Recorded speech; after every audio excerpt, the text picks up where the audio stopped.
So for my research paper, I researched the Lisfranc injury, which it is an injury to one or more of the metatarsals that become displaced from the tarsus.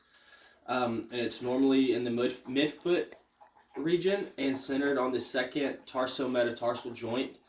Um, it was discovered by a French physician whose name was Jacques Lisfranc de Saint-Martin. It's just how it got its name, but it was discovered all the way back in 1815. Which I find kind of incredible since it's still so misdiagnosed today. There are only one out of every about 55,000 foot injuries are actually Lisfranc injuries, and out of those, a third are usually misdiagnosed in the initial evaluation, which can lead to obviously other issues if you're not treating the right problem. The severity of the injury can be from a mild sprain to a severe fracture and dislocation. They try to get graded on with 3 different grades. A grade 1 is just a mild swelling, and you have no instability. You're still stable and able to move around. Grade 2 is that there is more swelling, inflammation, and some pain, but you're still stable and can move around.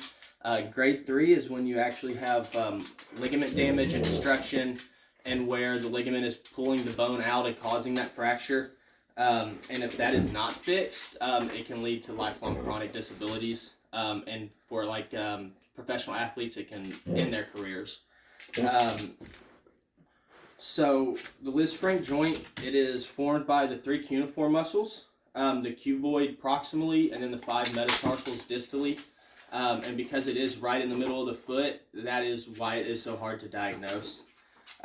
You do have multiple options as far as what you can do to fix it. You can have surgical or non-surgical.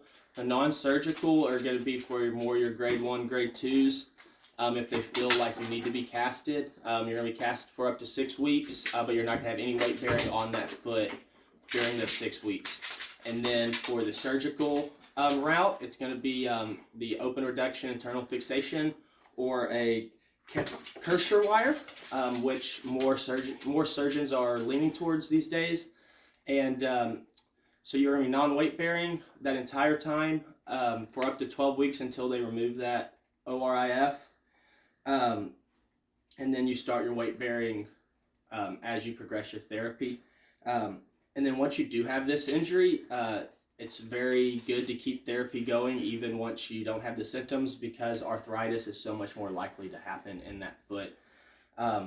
As far as what the PTAs can do, it's all about range of motion, weight bearing, getting their gait back to normal because of the weakness in that foot.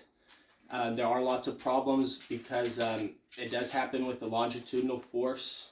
So how the injury can happen is a longitudinal force hitting the foot as it's plantar flex. So they lose that plantar flexion while they're injured. So you've got to do a good job of getting that plantar flexion back for gait. And then it can also happen in crush injuries, as far as like a motor vehicle accident or dropping a weight on your foot or something in that aspect. So those are reasons why it's not very common. So yeah, that's the Lisfranc injury, and thank you for listening. And then so I've got my 2 questions. Why are athletes more susceptible to this injury? So because it's all about the pressure that goes onto the foot and the amount of energy that goes through it as it's flexed, and athletes are just in that position way more than a normal person would be. For me, for instance, I don't run around, I don't cut. We're not, backpedaling, things like that. But athletes are doing that every day. So when they're plantar flex and their foot's like this, it's just a lot more common for them to get a force coming from the side. And then the second question.